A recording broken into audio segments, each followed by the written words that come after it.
Nah, Tan, jadi sekarang Bang Amar lagi menghalau si gajah biar tidak masuk ke ini, Tan, lebih masuk lagi ke dalam hutan, Tan. Jadi dengan cara kita teriakin, tapi kita tidak boleh berada di depannya, kita harus ada di bagian belakangnya, Tan. Ya, Tan. Wah, syukurlah. Rupanya Bang Amar dan paman-paman bermaksud menghalau gajahnya agar kembali ke dalam hutan. Tenang ya Sob, mereka bermaksud baik kok. Supaya kamu juga bisa terhindar dari hal yang tidak kita inginkan. Iya Tan, aku menjadi takut dengan manusia karena seringkali berkonflik dengan mereka. Warga sekitar menganggap aku dan kawananku adalah perusak kebun mereka. Padahal kami ini kan hanya melintasi jalur migrasi yang biasa kami lewati.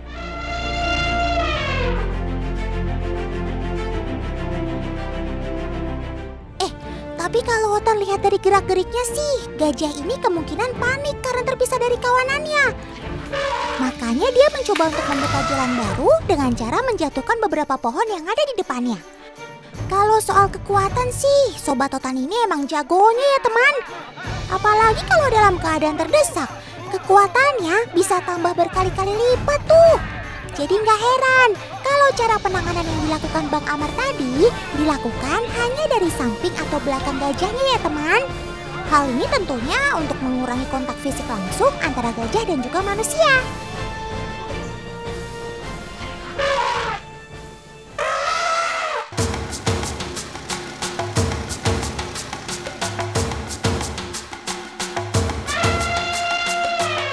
Wih, Bang Amar keren banget sih. Udah kayak lagi bawa pasukan gajah yang menuju medan perang. Emangnya pada mau kemana sih Bang Amar? Nathan, jadi Bang Amar sekarang mau patroli bersama bapak-bapak maut sini, Tan. Jadi patroli ini bukan berarti mau mengusir gajah yang ada di sekitar hutanan. Tapi ini Bang Amar mau patroli untuk membawa si gajah olahraga. Karena gajah ini kan badannya besar dan tenaganya kuat. Jadi kalau gajahnya diem aja, justru gajahnya itu merasa tidak nyamanan. Ayo Mbak, kita jalan. Walah, ternyata lagi mau ngajak jalan-jalan kawanan gajah ini toh.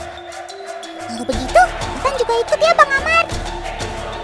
Otan kan juga butuh olahraga supaya badan Otan sehat dan kuat sama kayak gajah. Perkenalkan teman, Sobat Otan ini adalah gajah Sumatera yang ada di pusat latihan Gajah Minas Riau. Mereka ini merupakan gajah hasil evakuasi dari alam liar loh. Rata-rata sih kasusnya karena mereka terjerat dan terpisah dari kawanannya ya teman. Sehingga mereka harus dievakuasi dan kemudian dibawa ke pusat latihan Gajah Minas ini untuk mendapatkan perawatan dan juga pelatihan. Nah, mungkin teman di rumah pada penasaran, kenapa sih gajah liar ini harus dilatih? Kenapa nggak langsung dilepas aja di alam liarnya? Coba jelaskan, Sob. Jadi begini Tan, meski aku adalah hewan yang sangat kuat di bumi, tapi aku jadi sangat rentan kalau terpisah dari kawananku. Hal ini dikarenakan aku terbiasa hidup berkelompok dan saling menjaga satu sama lain. Makanya saat sendirian di hutan, aku jadi terancam dan sulit untuk bertahan hidup. Apalagi saat ini populasi gajah Sumatera kan sangat mengkhawatirkan. Kalau nggak kita jaga, nanti yang ada tinggal jadi cerita.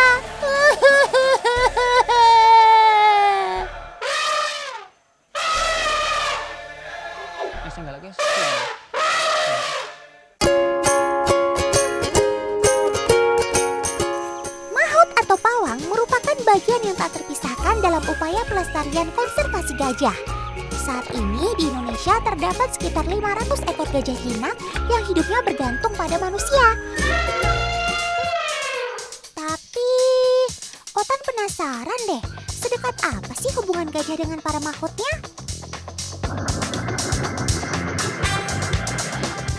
Nathan, jadi sekarang Bang Amar mau coba lihat si gajah ketika mahotnya terjatuh atau merasa kesakitan. Kira-kira gajah yang di sana itu mau mendekat nggak ya ketika dipanggil sama mahotnya? Kita lihat, Tan. Kalau begitu, yuk kita lihat seperti apa ya reaksinya. Kali ini jarak maut dengan gajah cukup jauh ya teman. Apalagi mereka dipisahkan dengan sebuah aliran sungai. Kira-kira gajah mau mendekat nggak ya kalau mendengar mahotnya kesakitan? Tolong, tolong, tolong. Wah, itu dia.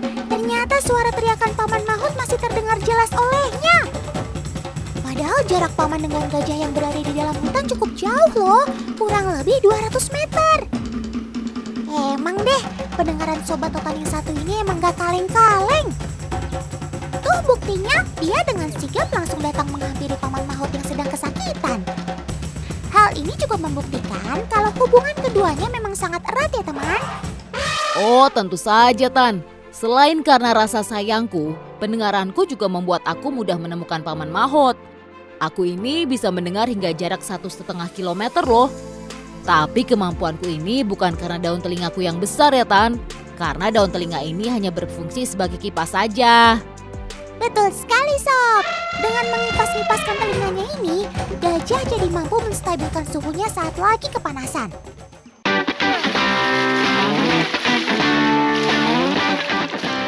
Hampir setiap hari, para Maut bertugas untuk mengajak mereka jalan-jalan, mencari makan, main air, dan memastikan kesehatan gajahnya. Kalau lagi panas terik seperti ini, biasanya para Maut akan mengajaknya berendam di aliran sungai teman.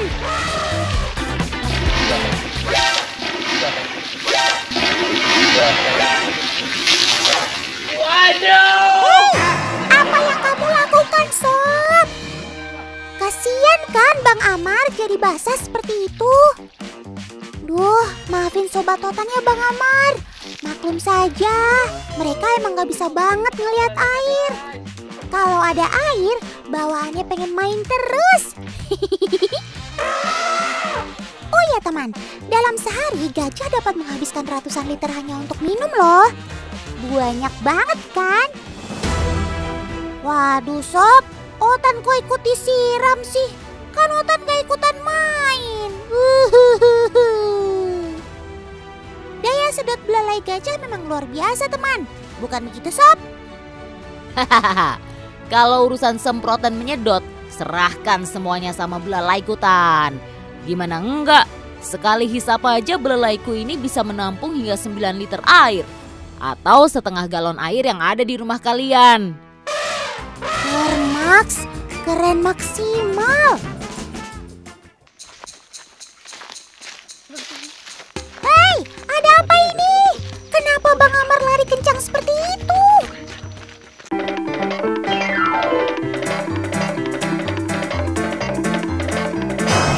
Nathan, jadi sekarang Bang Amar mau ngajak main-main si siapa namanya Pak?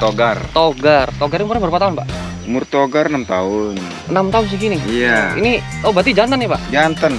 Nathan, jadi sekarang Bang Amar mau coba lihat si Togar, tapi kita bakal sembunyi sama Bapak ini. Kira-kira Togar nanti mau nggak dia mendekatin dengan penciumannya Tan?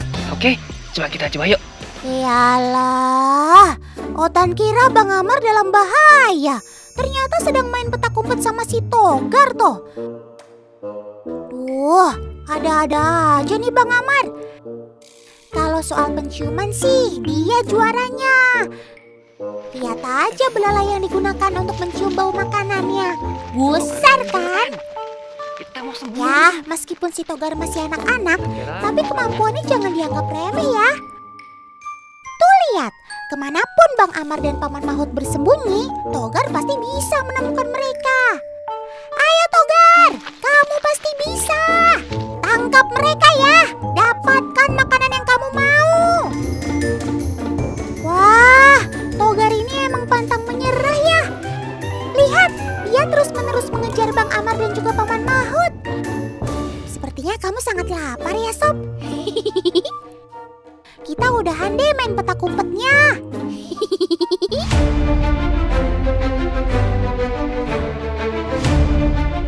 Teman, kalau tadi Otan dan Kamar main-main sama gajah, sekarang ikut kita evakuasi yuk. Kebetulan Kamar tadi dapat panggilan nih.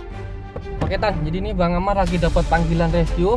Jadi ada buaya besar yang nyasar dekat sini Tan.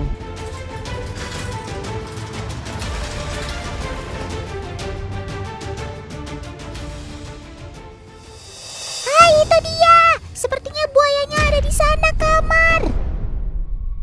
Terlihat beberapa warga yang sedang berusaha mencegah buaya muara untuk tidak pergi jauh dari sana. Besar buayanya Tan, besar banget Tan. Bang Amar ngambil tali dulu Tan.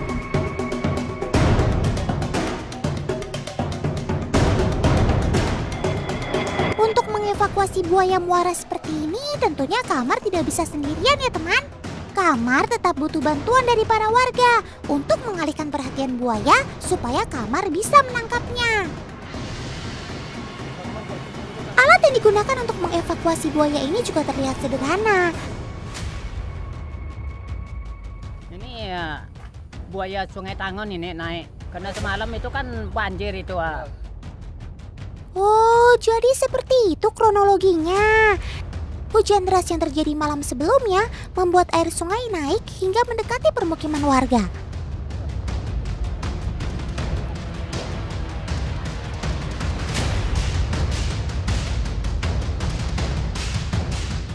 Hah, dapat! Sekarang siap-siap tarik ya semuanya. Kita harus segera mengeluarkan buaya dari air. Kenapa? Karena kalau di dalam air, buaya akan sangat berbahaya. Tenaganya bisa berkali-kali lipat dibandingkan ketika ia di darat.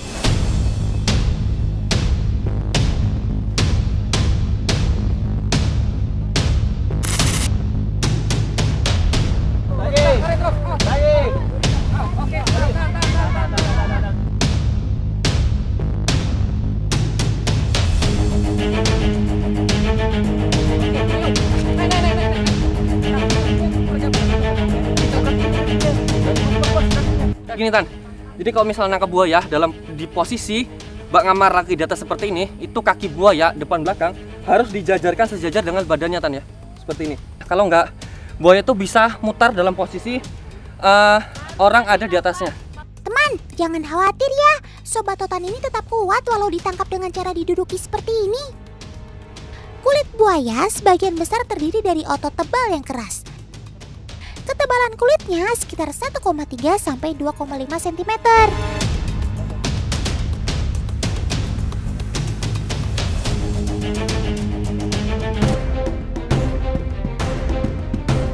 Nah, setelah keadaan sudah aman, baru deh buaya siap untuk dievakuasi ke tempat yang aman.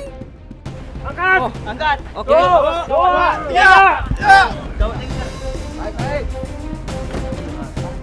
Nah, ini ada luka sedikit Tan, ini kemungkinan berantem sama buaya yang lain Tan. Dan juga walaupun kulit buaya ini mungkin ngelihat seperti tulang, tapi ini kulit Tan ya. Kulitnya ini keras Tan, jadi dia bukan tulang, jadi bisa sobek, bisa terluka juga. Wah, kasihan kamu Sob, ternyata kamu memiliki banyak luka di tubuhmu.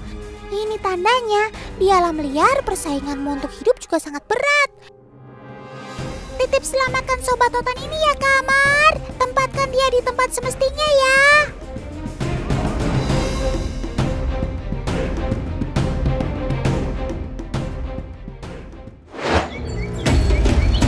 Oke teman, mari kita lihat kehidupan si buaya muara ini yuk. Buaya muara memiliki berat badan sekitar 1 hingga 1,2 ton dengan panjang tubuh 3-7 meter. Buaya muara biasanya ditemukan di wilayah perairan payau seperti muara sungai, hutan bakau, dan wilayah pesisir. Tahu nggak teman, saat cuaca panas, buaya muara berendam di air untuk mendinginkan tubuhnya. Selain itu, mereka juga suka menepi ke darat untuk bersantai sambil membuka mulutnya. Ini bukan karena si buaya lagi lapar ya, tapi mereka sedang menjaga kestabilan suhu tubuhnya. Oh iya, walaupun si buaya termasuk reptil purba, tapi mereka memiliki sistem sensor yang sangat canggih loh. Sensor elektrik Sobat Totan ini terletak di bagian hidung berupa titik-titik hitam.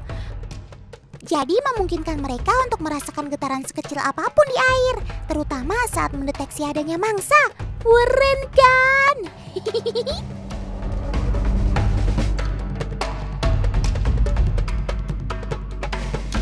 Populasi buaya muara telah menghadapi berbagai ancaman, termasuk perburuan ilegal dan kerusakan habitat aslinya. Namun, beberapa upaya konservasi telah dilakukan untuk melindungi buaya ini.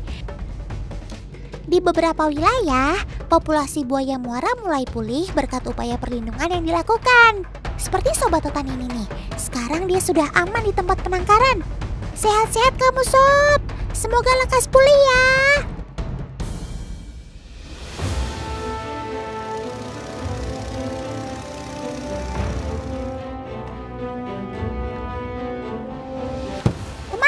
sekarang mari kita tengok Sobat Otan si buaya yang sudah dibawa ke penangkaran. Apa kabarnya ya? Waduh, hati-hati Kamar. Ternyata di area penangkaran terdapat buaya yang lainnya juga. Tetap waspada ya. Terutama buaya yang paling besar ini nih. Meskipun besar, tapi dia mampu bergerak cepat ketika merasa terancam loh. Tuh, lihat aja sendiri. Kamar sampai harus mengalihkan perhatiannya supaya bisa mendekat ke buaya yang mau dicek kesehatannya. Sekali lagi Otan ingatkan, kalau adegan ini hanya boleh dilakukan oleh profesional seperti Kamar ini.